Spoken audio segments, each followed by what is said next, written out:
Hello दोस्तों, मेरा नाम है अर्पित शुक्ला और मैं आपका स्वागत करता हूं अपने चैनल फैक्टोलॉजी पर। और आज मैं इस पे आपको बताने वाला हूं कि कैसे एक गे बेटे ने अपने पूरे परिवार को मौत के घाट उतार दिया। यह घटना शुरू होती है 27 मार्च 2021 को। 27 मार्च 2021 की सुबह अभिषेक अपने दोस्तों के साथ पार्टी करने के लिए एक होटल गया हुआ था। वह वहां से 2-3 घंटे बाद लौटा तो उसने देखा कि घर के गेट पर ताला लगा हुआ है।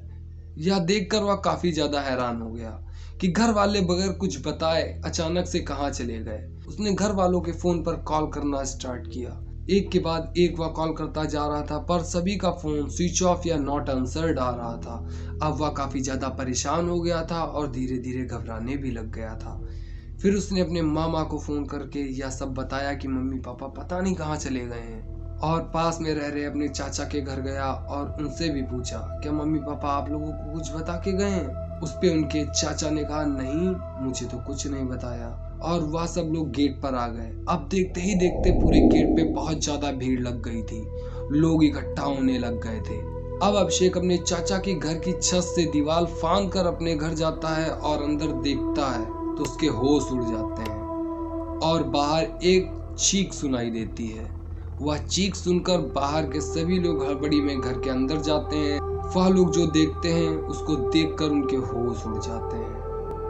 एक कमरे के अंदर से गेट के नीचे से खून बहता हुआ आ रहा था, जिसे देखकर सब में सनसनी मच गई। अब गेट खोलकर देखा गया तो अंदर पिता के सिर पे 3 गोली लगी थी और उनका खून बहकर बाहर आ रहा था।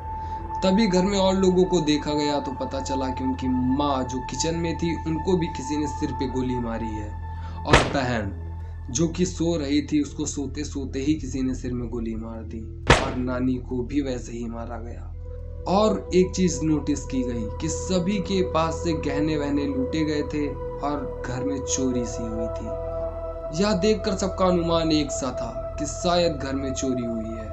अब पुलिस को कॉल किया गया और आनन फानन में पुलिस कुछ ही मिनटों में वहां पहुंच गई। पुलिस ने पूरे कांड का जायजा किया और आसपास के लोगों से पता किया तो उन्हें पता चला कि घर में कोई नहीं आया है। आसपास की सीसीटीवी फुटेज चेक की गई तो उसमें भी पुलिस को कुछ खास ना मिला। अब केस यह उलझता जा रहा था और पुलिस के समझ में नहीं आ रहा था कि आखिर इन 4 लोगों की हत्या क्यों और किस लिए की गई। बेटे अभिषेक की हालत बहुत ज्यादा गंभीर थी। उसका रो रो कर बुरा हाल था। पुलिस उससे बात भी नहीं कर पा रही थी क्योंकि वह इतना ज्यादा रो रहा था। फिर बॉडीज को पोस्टमार्टम के लिए हॉस्पिटल ले जाया गया और पुलिस अपने काम में लगी थी। अब अभिषेक ने अपना थोड़ा धीरज संभाला और वह थोड़ा थोड़ा होश में आया।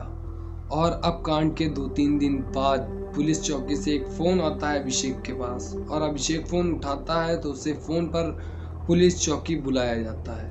अभिषेक पुलिस चौकी पहुंचता है, उसका पूरा बयान लिया जाता है।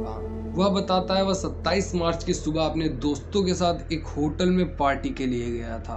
पुलिस इस बात का पता लगाती है तो यह बात सत्य थी कि वह अपने दोस्तों के साथ एक होटल में पार्टी के लिए गया था, पर होटल से ही उन्हें यह पता चलता है कि अभिषेक ने वहां पर कुछ नहीं खाया था। यह बात अभिषेक से पूछी गई कि तुमने वहां पे पार्टी में कुछ खाया क्यों नहीं। तब अभिषेक ने कहा कि मुझे कुछ अच्छा नहीं लग रहा था, इसीलिए मैंने कुछ नहीं खाया। अभिषेक अब पुलिस स्टेशन से अपने घर आ गया था और घर वाले अभिषेक को दिलासा दे रहे थे और धैर्य बांध रहे थे।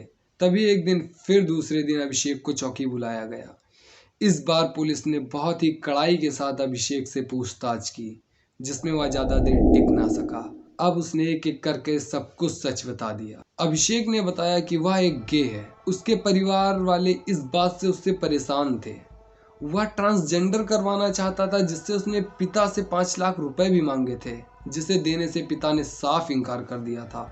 और यह बात घर में पता चलने के बाद परिवार वालों का अभिषेक के ऊपर से उतना महत्व भी खत्म हो गया था। अब उसे घर में इग्नोर किया जाने लगा था, ऐसा अभिषेक को लगता था, और उसके बहन को सब ज्यादा मानने लग गए थे।